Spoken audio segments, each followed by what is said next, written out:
大家好，我是海妈，很亏欠，这些日子很忙，孙子孙女都回来台湾度假，没有时间分享美食。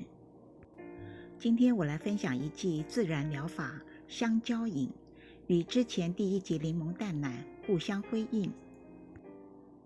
父母最怕孩子咳嗽、鼻塞、睡不好，孩子辛苦，大人也累。如果您相信自然疗法可以舒缓孩子的痛苦，不妨试试这剂香蕉饮。需要的材料有新鲜香蕉250克、黑糖1大匙、丁香3粒。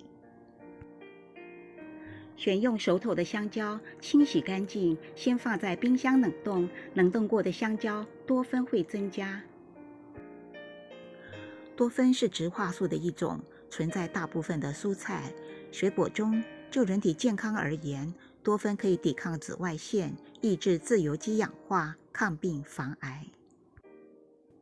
香蕉也可以抗忧郁，增加人体免疫力，预防抽筋，提升血清素，有助于睡眠。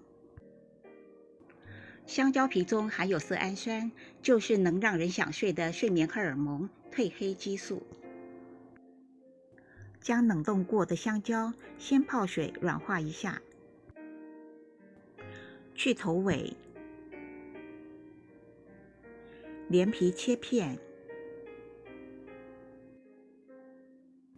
入锅熬煮，加500cc 的水量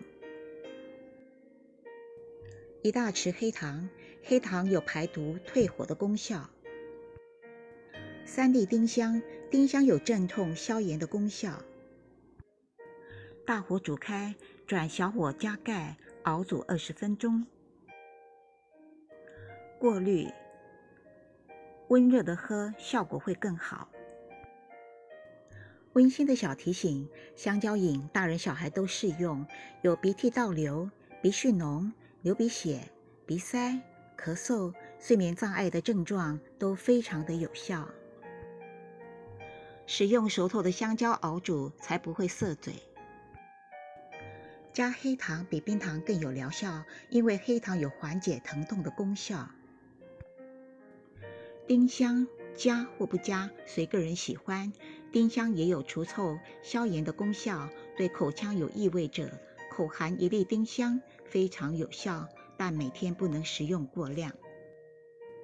香蕉连皮一起熬煮才有疗效，有胃食道逆流的朋友不建议睡前喝，晚上饭后喝比较好。有睡眠障碍的朋友，每晚1杯香蕉饮可以有效地帮助睡眠。所有食谱写在新增说明栏里，提供参考。谢谢大家的关注，我们下集再见。